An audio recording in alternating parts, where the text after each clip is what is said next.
welcome to my Vision News. Three news stories. First one is from Oromia. Oromia President Shimalis Abdisa addressed Oromia Regional Council today, and he is offering talks to the Oromo Liberation Army.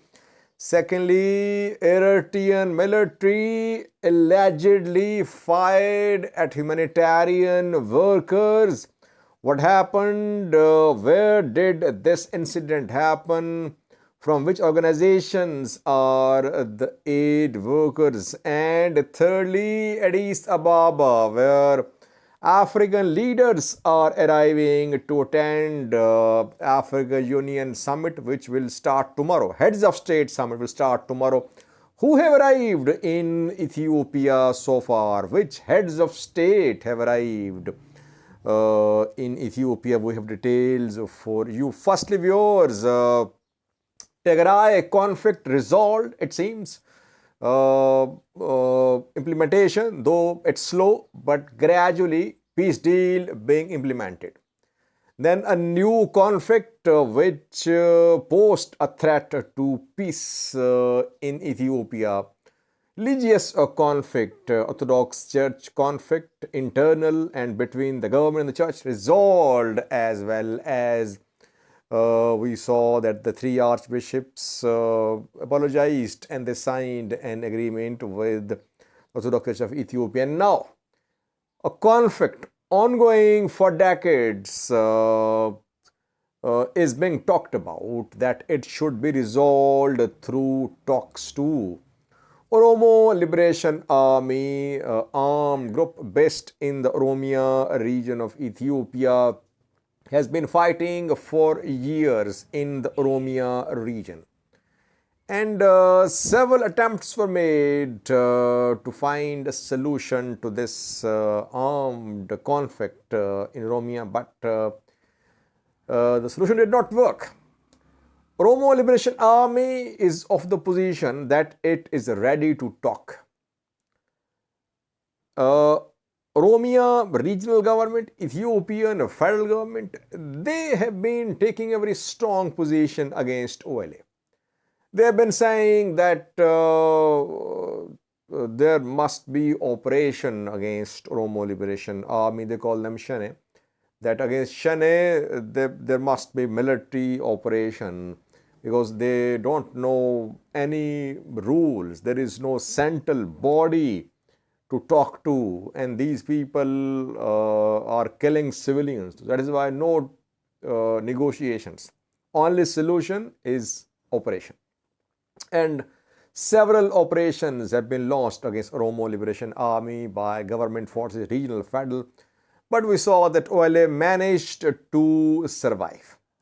And we know that a few weeks ago, Oromia regional members of parliament wrote a letter to the Prime Minister, to the Speaker, opposing security operation against OLA and urging the government to talk to Oromo Liberation Army. And it seems that the government, regional government, federal government, the governments have changed their position. Now they want to talk to the Oromo Liberation Army.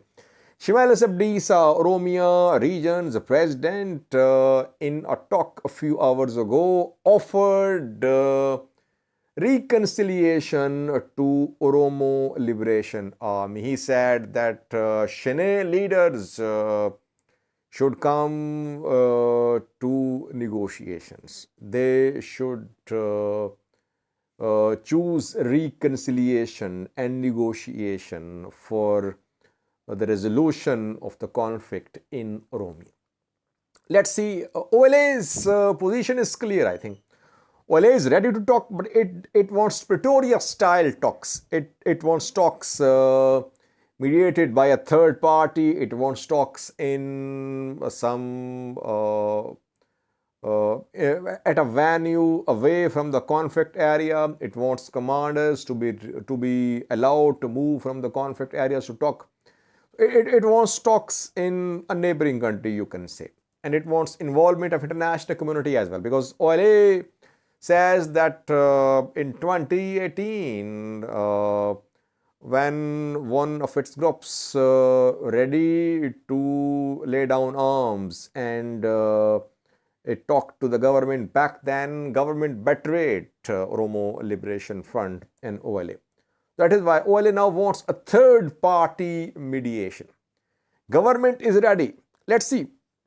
Is government ready to give a third party any role in the resolution of this conflict? Third party could be some African country, could be a Western country, US, African Union.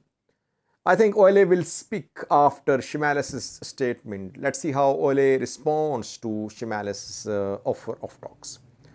Secondly, viewers, allegedly Eritrean soldiers fired at aid workers in Tigray. Professor Kendaya from Tigray External Affairs Bureau has shared details. The incident happened between Adagrat and Erob. A convoy of 2 aid trucks carrying food aid was 2 aid trucks, not a convoy. They were on their way from Adegrat to Duwan, which is in Erob. And while the convoy was on its way, it was attacked. Eritrean soldiers allegedly fired at the members of the aid organization. Name of the organization is Care Ethiopia, which is an NGO. Its workers came under attack, though we have not seen any statement from this NGO so far. I tried to contact them, I could not. But Kindea claims that in Tabia Agare Likoma, which is in Tigray, it is between Adegrat and Erob, the aid trucks came under fire. They had to return to Adegrat.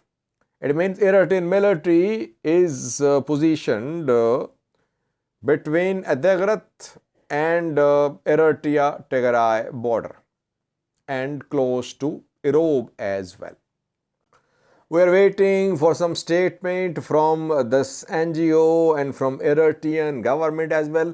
No details of any damage to vehicles. No, Kendaya did not confirm any killings, anyone killed. Maybe Eritrean soldiers did aerial firing to force the return of this, to force the aid trucks to return to Adagarat. And if Eritrean military is in control of the area to the north of Adagarat, I think Care Ethiopia should have contacted Eritrean soldiers before sending a convoy through the area which is being controlled by Eritrean army. Details are sketchy. We'll try to update you in coming videos. Thirdly, viewers, African leaders are arriving in Ethiopia for African Union Heads of State Summit, which will start tomorrow. Ministerial session is ending and now Heads of State Summit going to start. Which leaders have arrived in Ethiopia so far? Kenyan President Ruto arrived. Paul Kagame from Rwanda. From Congo, Felix Tshisekedi.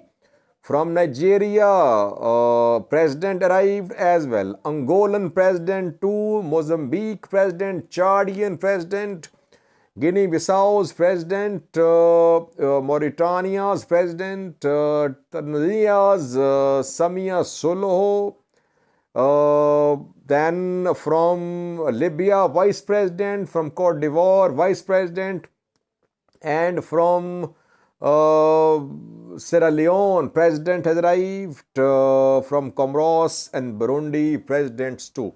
It means that almost, not all, because several are yet to come, and from neighboring countries like Somalia, Djibouti, President will arrive tomorrow, I think, an hour before the start, a few hours before the start of the session. It means that African leadership is attending the summit.